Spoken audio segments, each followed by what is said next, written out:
Let's unpack the wider market as Wall Street wraps up the trading week. Investors watching developments with Apple and Intel as well. The Wall Street Journal reporting the two companies have signed an agreement to build chips for Apple's devices. Markets also digesting the latest jobs report with non-farm payrolls coming in above expectations. Let's bring in now Anna Rathbun. She's founder and CEO of Grenadilla Advisory. And it's great to see you. Maybe start with the news of the day there, Anna, the jobs report. I'm curious what you made of it and what you think the Fed makes of it. Actually, I think the jobs report was wonderful. It was really great. It was 2 consecutive months of really good jobs report. But this one is actually different because we had some cyclical sectors that were represented in the leaders. So I'm talking about transportation. I'm talking about retail trade. That tells me that something is waking up in the U.S. economy, and that means strength. As far as the Fed is concerned, that actually allows the Fed to keep the rates as high as they want. They would have the reason to do so because the labor market is strong. It actually, the lower tilt message that we got in the last meeting, that may be a little bit premature going into the rest of the year. We're actually maintaining the view that we're probably not going to get a cut. And let me ask you this, Anna, if that's right, that's your base case, can the market move higher even if you don't get a cut? I think so. So if you look at the S&P 500, there's a very, very narrow leadership, right? And that's all basically AI trade. And today specifically is a chips trade. They don't actually, it doesn't matter to them if the Fed cuts rates or keeps it up. They have a lot of funding. There's a lot of liquidity. In fact, they're kind of investing in one another, right? Striking deals. So I don't think it will matter for those leaders. The rest of them, certainly for small caps that actually rely on floating rate loans, that might actually hit them. Turning to the market, you argue here in still strong momentum behind equities despite Iran, despite oil prices. What do you think is just sort of overpowering all those risks right now? Is it just that great AI trade and trend remaining intact? Yeah, I think AI has made a comeback, but also during the earnings season, they've actually shown us why they have that narrow leadership, right? So not only is it, do we have a ceasefire or not? Well, that's a little bit in the backdrop now. It's really about earnings and this feeling that we're getting. I know feeling is a weird word, but the manufacturing has been actually waking up. Same thing with the jobs numbers. Something is waking up in the economy, and I think we're all seeing it. How do I smartly, Anna, invest in that great AI infrastructure build out? You know, of course, we all know the picks and shovels. We know the NVIDIAs, the AMDs. And in your opinion, are there other smart avenues and angles to pursue? Yeah, the chips are at the center of the picks and shovels. You can actually go out a little bit further and still be picks and shovels. And I would talk about like energy, right? There are data centers that are not getting energy, so they're built, but they can't operate, right? So I would say energy build out is going to be still picks and shovels. Industrials, you're going to need construction in order to be able to build those things. Commodities, definitely, you're going to need the copper and you're going to need the steel. So there's a lot of different flavors in that picks and shovels trade that you can actually play on. What about just sort of the AI adoption side, Anna? What are smart opportunities there in your opinion? Yeah, I mean, that's going to take a little time because that is reliant on the software side. So we know that agentic AI has been, the talk of town since last December with Claude and now OpenAI coming on also. I think that agentic AI, when it becomes a part of our real, day-to-day workflow and we can't live without it, that's going to lift all boats in other industries such as financials, healthcare, you name it. But that's going to take some time. So I think that's a wait and see. I don't think that's a today's story. It might be a next year story, but that is, I think, what is coming. What is, we referenced this in the intro, Anna, since we're talking tech here, this new journal story, how Apple and Intel have reached a preliminary chip making agreement, work together on chips for Apple devices. It doesn't sound like we know yet which Apple devices exactly, iPhone, Mac, but I'm just curious what you make of that. What are the lessons? Does it possibly just tell us, listen, how desperate companies are getting now for chip capacity? Well, that's part of the story. The keyword there is preliminary. So I know we got really excited today in the markets, but we still have to wait and see. I think that the news is good news for Intel, certainly, because number one, there's vote of confidence. I mean, companies like really picky companies like Apple actually signing an agreement, a preliminary agreement with Intel, that's a huge vote of confidence. And I think the investors have been waiting to see that. The other thing is, if they can make these advanced chips, that means that says something about the quality of Intel's production, right? Or we haven't seen it yet, but hopefully maybe Apple has that kind of confidence, right? So it's certainly good for Intel, but honestly, since Lip-Bu came on about a year ago, a lot of changes have been made on the externals of the company, talking to Elon and Apple and President Trump, et cetera. A year is really not long enough to actually make the internal changes that are required to actually execute on this agreement. So this is a wait and see news.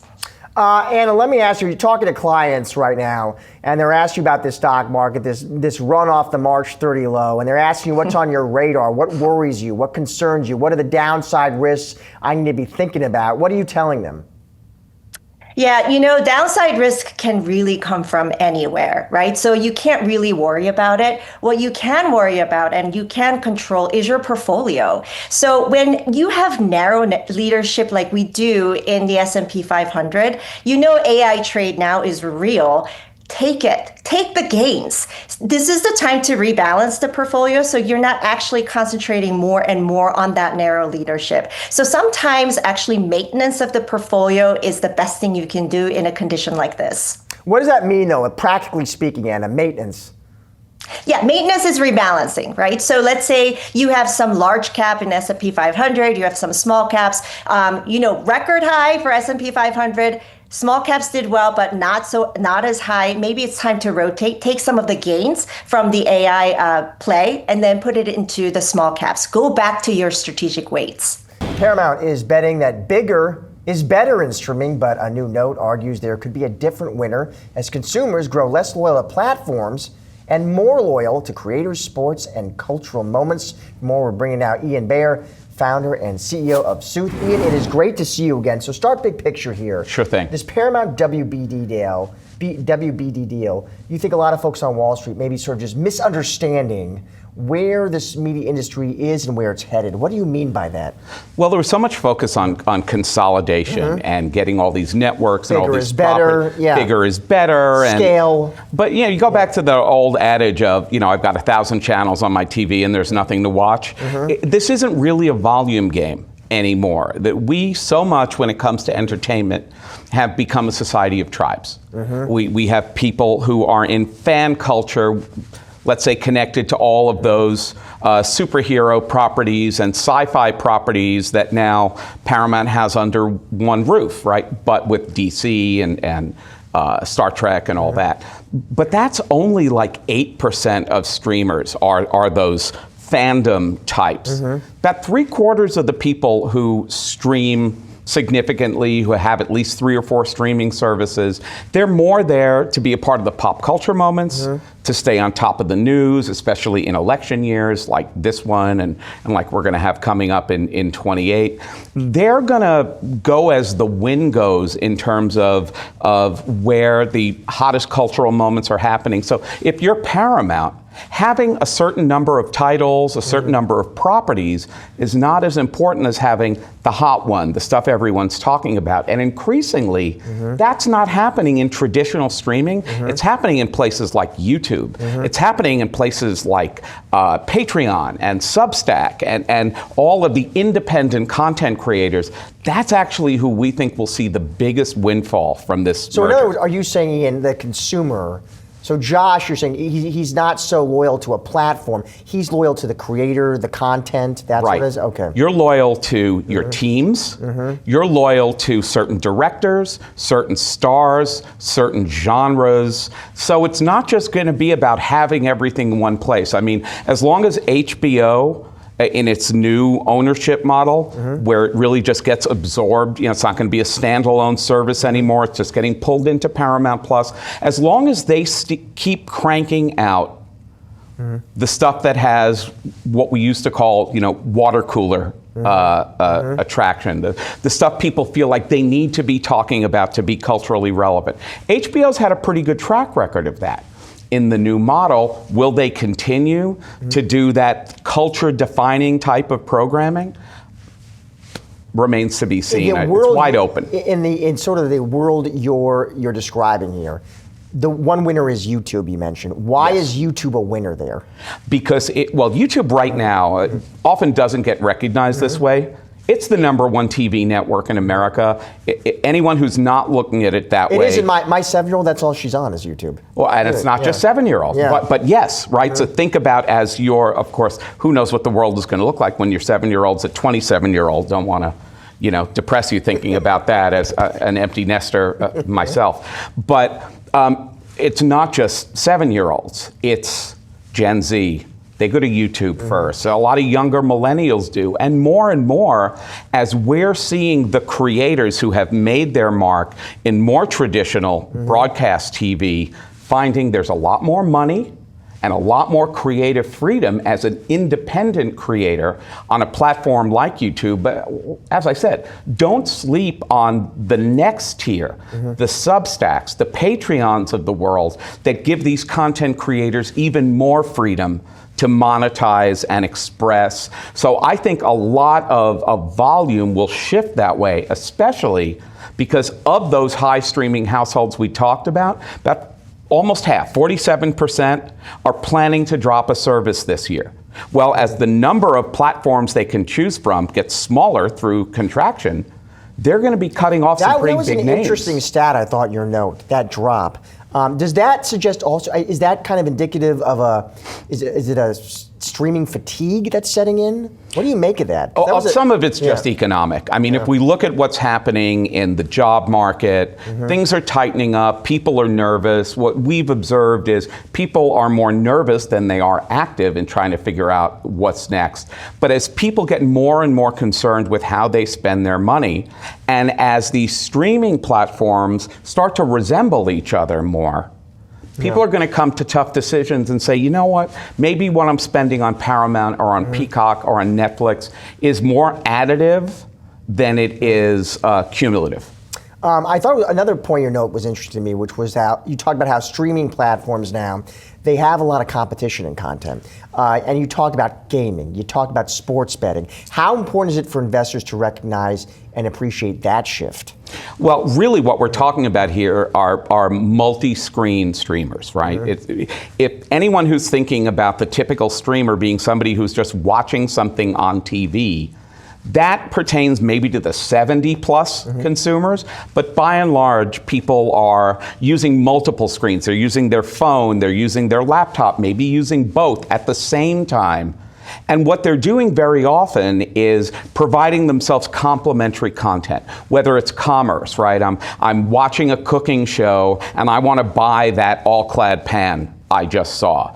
Or I'm watching a sports event and I either want to place a bet, I want to buy a jersey, maybe I want to do both, maybe I want to buy tickets. All these things are happening simultaneously with people seamlessly working these multiple screens, and that is a behavior that year by year is moving from more of a youth-oriented behavior to just the way everyone watches TV.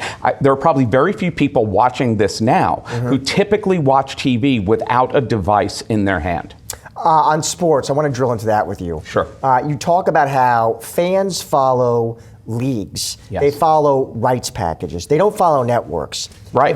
First, explain that. And second, if that's true, who wins then? Does big tech win that? So we're going to see a lot of change in the sports contract. We've already seen it, right? YouTube, taking over more with regard to the Super Bowl, and all of these things that we've always associated with, this network is the home of the World Series or of the NCAAs, or it's all fractionalizing. We see college conferences making their own independent TV deals. We've seen, of course, the dissolution of what has been the MLB streaming deal. A lot of teams having fallen off of that diamond contract that fell apart and now having to find their own way, sometimes with alternative streaming platforms, with an Amazon, with an Apple. So the more this stuff gets fractionalized, People are just going to go where they can see their favorite players, their favorite teams, wherever they have their money riding. How much do you think the announcers play into this? Like for me as an NFL fan, I'll often look for certain announcers that I just love listening to. Sure. It could be a game I don't even care about, but if he's calling it, I like to listen. Is this an announcer tied to one of your home teams? No. I just think there's some announcers that are so smart Yes. and also entertaining. I get the full package and I'll just tune in for them. And some who drive you crazy. Some where you just wish you could be listening to. 1,000% true. Yeah, that's why I love one of the things, anyone who uses the MLB TV streaming app, they actually give the ability to choose the synced audio that goes with the video you're watching. So, you know, if Joe Buck is getting you down and you'd rather listen to your, sorry Joe Buck, you'd rather listen to your home team announcer, you have that option. And unlike trying to sync up multiple devices, it automatically syncs the audio to the video so you don't have, you know, strike 3 calls right before you see strike 2. So people are really feeling much more in control of all that. And they'll certainly follow the on-air talent the same way they follow the teams, the same way they follow the athletes. This is really becoming an on-demand world when it comes to almost any type of programming. And in a lot of ways, sports is blazing the trail for how a lot of other entertainment categories are going to have to operate.